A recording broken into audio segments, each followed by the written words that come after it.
여러분, 굳건한 신념이라는 게 때로는 인생 절체를 뒤바꾸는 그런 결정을 내리게 하잖아요.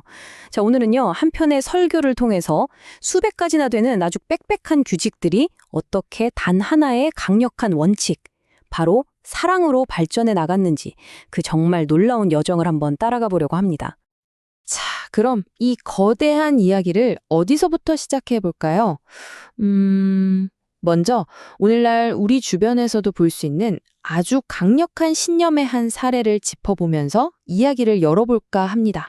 바로 이런 실제 사건을 보면 우리에게 아주 근본적인 질문이 생기죠.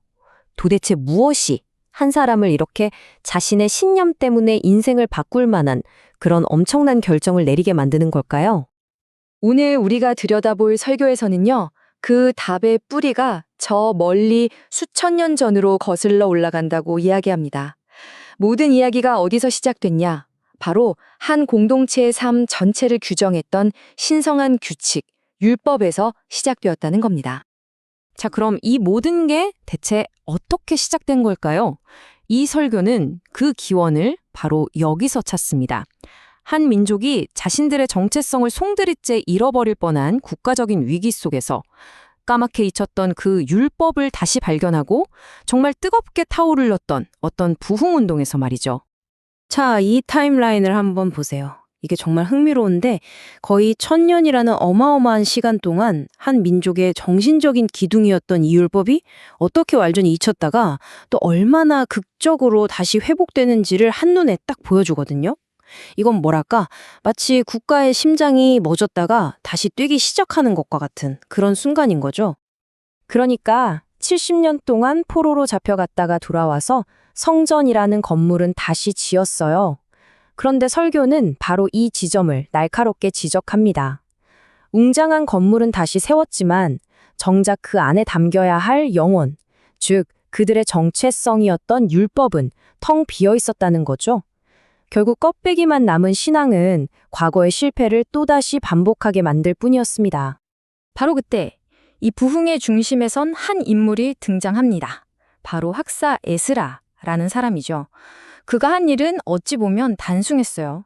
그냥 잊혔던 그 율법책을 사람들 앞에 서서 큰 소리로 읽어준 겁니다. 그런데 바로 그 순간 거대한 영적 각성이 폭발적으로 일어난 거죠.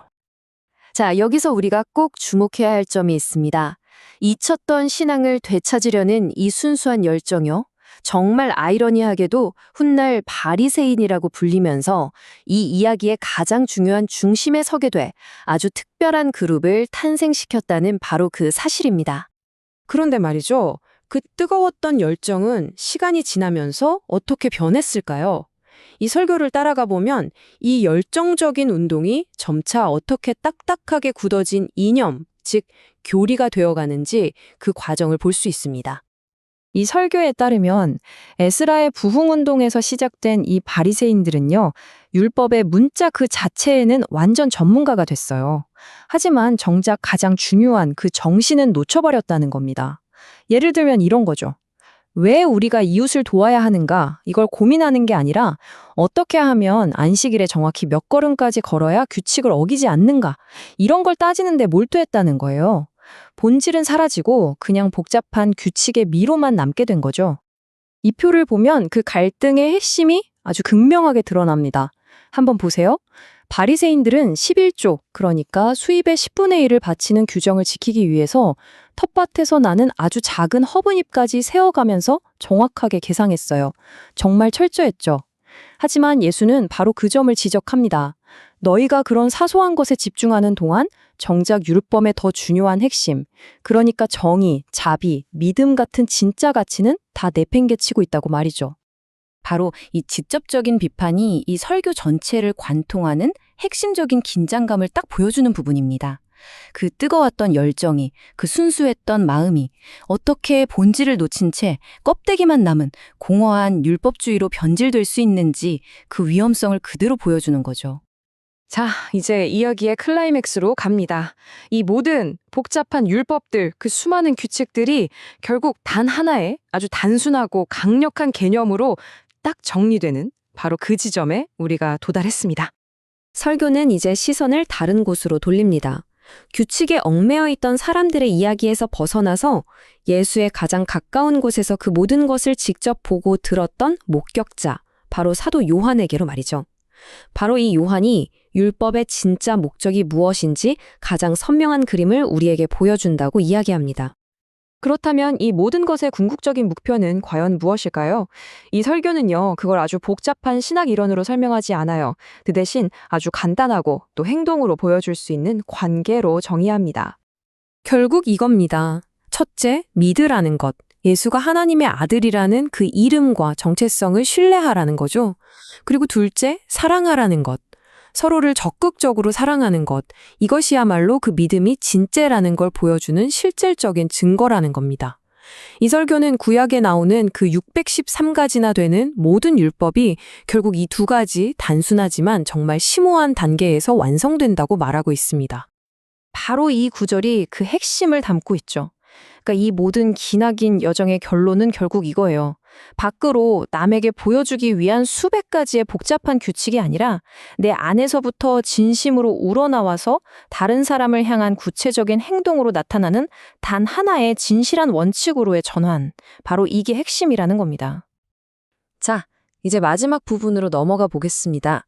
그렇다면 이 길고 긴 역사적 그리고 신학적인 여정이 오늘을 사는 우리에게 성장과 이해라는 것에 대해 어떤 보편적인 교훈을 던져주는지 한번 살펴보죠.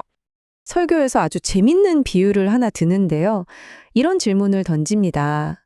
덧셈을 정말 기가 막히게 잘하는 초등학생이 있어요.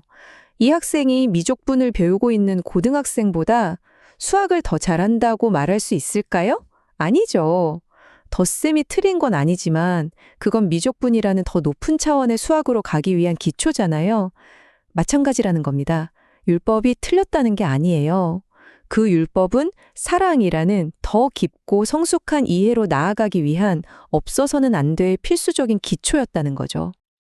그러니까 이 설교가 말하는 진짜 영적인 성숙이라는 건요, 얼마나 오래 믿었는지, 어떤 직책을 가졌는지, 또 얼마나 많은 규칙을 외우고 있는지, 이런 걸로 결정되는 게 아니라는 겁니다. 진짜 성숙은 사랑에 대한 더 깊은 이해를 향해서 끊임없이 앞으로 나아가는 그 과정 자체에 있다는 거죠. 진리 자체는 변하지 않지만 그 진리를 바라보는 우리의 시야가 점점 더 선명해지고 더 넓어지고 더 깊어지는 과정. 바로 그게 성숙이라는 겁니다. 오늘 우리는 한 편의 설교를 통해서 굳건한 신념이 어떻게 수많은 규칙에서 단 하나의 사랑으로 진화해 왔는지 그 여정을 쭉 따라와 봤습니다. 우리가 맨 처음에 이야기했던 뉴욕의 그 소방서장 기억나시죠? 그의 그 놀라운 결정은 어쩌면 수많은 규칙 조항들 때문이 아니라 자신의 민족과 공동체를 향한 사랑이라는 가장 선명해진 단 하나의 진리에 따른 행동이었을지도 모릅니다. 자, 이 이야기가 마지막으로 우리에게 던지는 질문은 바로 이것입니다. 여러분의 삶에서 또 여러분의 신념 안에서 진리는 지금 어떻게 더욱 선명해지고 있나요?